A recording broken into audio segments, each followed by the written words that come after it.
I'm Roger. And I'm Adam. And welcome to another one of RC Street Shop's how-to videos. And what will we be how-toing today? Today we're going to how to set the alignment on your RC car. All right. Nice.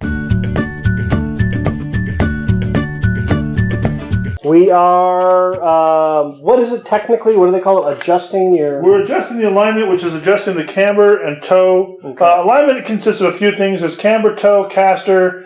The two most commonly adjusted, really the two things that are only adjustable on your car, and they're not always adjustable either. Some cars don't have any adjustable alignment specs at all, but for the ones that do, the alignment parts that are adjustable are what they refer to as toe, which is the tires going out and in, and camber, which is the tilt of the tires in relation to being straight up or down and so on. Right. So it's this way and that way and that way. Right. So toe and camber, they're on the front and rear, but normally camber is adjustable front and rear. Toe is only adjustable on the front.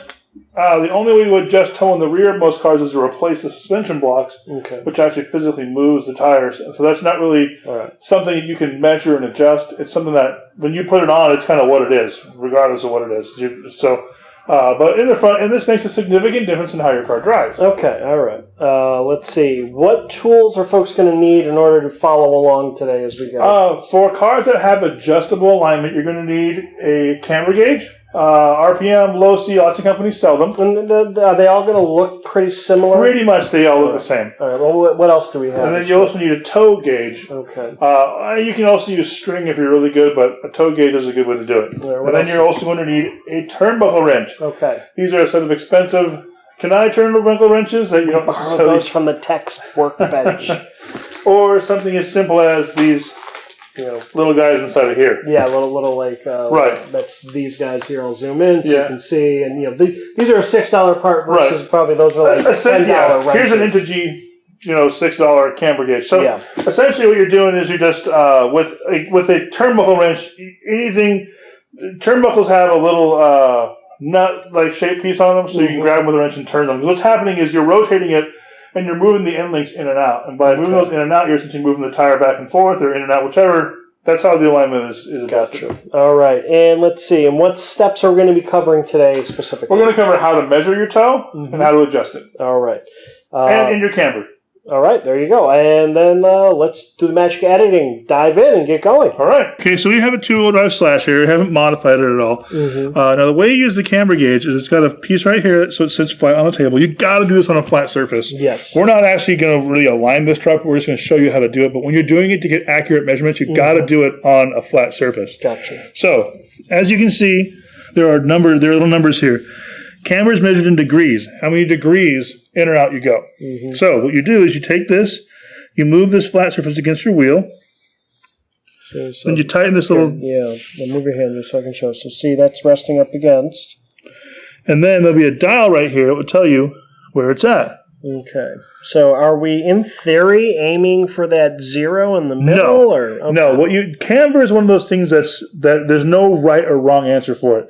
It depends on how you want the truck to handle. It depends on your setup. There's a lot of variables in there. So you don't really want to run 0. You always want some negative camber because what happens is when you turn the wheel, your tire always kind of wants to tilt outward. Okay. So what you're doing is you're essentially tilting the wheel inward. So when you turn your wheel kind of goes straight. And how much your truck suspension moves is going to vary on a lot of stuff. So looking at this right now, our slash has about 2 degrees of negative camber. Now, camber can be measured in what's referred to as negative and positive. Negative is tilted inward. Positive is facing outward. Okay. You never, ever, ever want to run positive camber. Okay. It destroys the way your truck handles, and it doesn't do you any good. 0 is the farthest out you want to go. Okay. You always want to set your truck up somewhere between 2 to 4 degrees. And what you want to do is make a degree or half a degree of an adjustment on both sides. Then drive your truck and see if you like it. Yeah, that's important.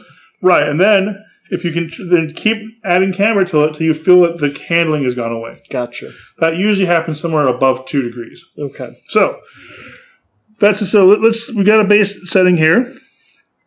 If we wanted to go with more or less, we would take our fancy turnbuckle wrench.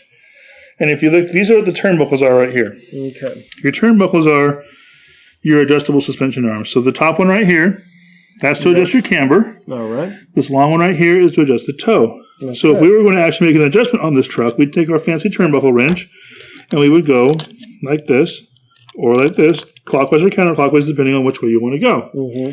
And by doing that, it will lengthen or narrow the turnbuckle and then make a difference in the camber. Okay. And then you go and remeasure it and then get it to where you want it and then go to the other side and repeat. Okay. It's as simple as that. Okay. Now, to make toe changes, you take your toe gauge, and this is measured in 16ths of an inch. This is kind of hard to read. Yeah. Okay. I see what you mean. Yeah, it's sort of embossed. It's a flat plastic gloss print. Right. So what you're going to do is you're going to set this underneath your tires and move it in and out, and that's going to kind of give you a base reading. Mm-hmm. And then this also has to be done on a flat surface.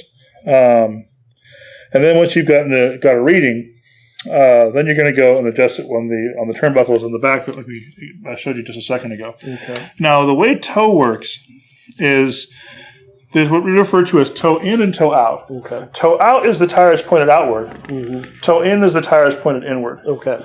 Now, the more you go inward with the toe, the more stable the car is. Okay. So 0 to inward makes the car track real straight. So when you're driving it, if you set the toe at 0, when you let off the steering wheel or when you go to turn the truck, it doesn't really want to change direction. It's real stable, real steady, going in a straight line. Okay. The more you toe it outward, the more the truck wants to dart back and forth, and it quickens your steering. Okay.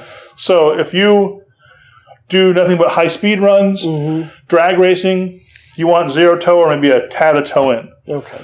If you are racing the truck or turning, things like that, you want to toe it out a certain amount. Mm-hmm. And to be careful, because outward toe wears tires faster too. Okay. So essentially what you're going to do with this, and there's no right setting for toe either. What you're going to want to do is toe it out maybe a 16th of an inch or so. Drive it, see how you like it. Because you're going to hit a point where the car is just not going to go straight. And also, the toe setting is helpful for when you replace suspension components, things like that. A lot of times, some of you guys will have one tire all goofy hanging out one way like that. Yep. So the gauge will help you when you bring that sucker in and make it proper. Gotcha. And that's essentially what there is to adjusting toe and camber. It was pretty clear.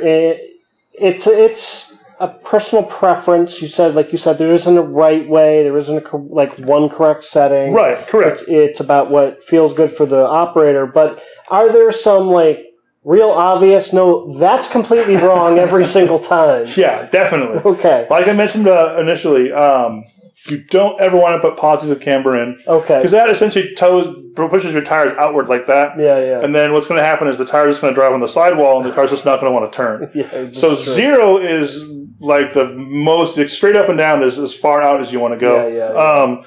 And then if you start going above 4 degrees, then something's wrong with your suspension setup. It's just not. There's something wrong. Right. You need to fix it. Yeah. Also with toe. So in theory, what you're hoping to achieve is when this thing is kind of hitting speeds, you still want these all sort of flat on the ground. Is what you're going for. Right. Yeah. Right. Now, in a straight line, when they're tilted, it's not a big deal. But like I mentioned before, when you turn, the tire wants to go outward like that. Mm-hmm. And all the weight's on this outside tire. So when you turn, the camber, the ideal situation, and you're not going to get it all the time. It's not like it's the end of the world if you don't. But the ideal situation is when the tire tilts, you want it to be flat on the outside when it's cornering. Okay. Because that gives you the most tire on the ground. Gotcha. Yeah, that makes sense. All right. That makes a lot of sense. And that's the idea behind it. Yeah. And what you'll notice is if you go with a more aggressive alignment setting, your car is going to handle tenaciously. It's going to, the front end is just going to grip like crazy. Yeah, you're going to turn in, and the truck's just going to bite and turn. Sharp, tight control. Really sharp. And if you're not really good at driving, it's going to be super squirrely, and you're not going to know how to control it. And that's where the idea behind... there's no right setting for it. Yeah. So someone who knows how to drive and likes a really aggressive camber or a really aggressive toe setting, they're going to like the car so it doesn't want to go straight because they like that instant, immediate response. Absolutely. Someone who's not that comfortable with it isn't going to run that much toe because they're going to turn the wheel a little bit and the car's going to go pow. Yeah. So that's what I'm saying. There's really no right and wrong, but knowing how to adjust it is important because, like I said, let's say you put a new turnbuckle on your car for the steering, and all of a sudden your car just with one tire is pointed out to the left. It's not going to drive right or steer right or do anything right. Mm-hmm. And the more you get that tire straight, get everything aligned properly, the more consistent and the better your car's going to drive. All right. So I suppose that brings up the all-important question. Why is doing this important? This is important because it'll make your car drive better.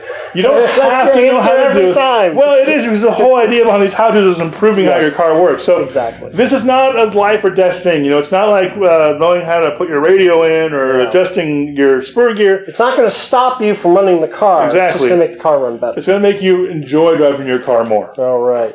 In theory, you'll save yourself a couple bucks in the long run on tires. You will. The properly aligned car. Just like a real car. Yeah, just it like is. a real car. Very true. Keeping your air pressure perfect. With a properly aligned car, you're not going to wear your tires out as fast. There you go. On a scale of 1 to 10, how difficult is it? I'd say this is probably a 6 or 7. Really? Because when we talked before this, you said a 5, and you've clearly changed the answer to that. Let me change that here.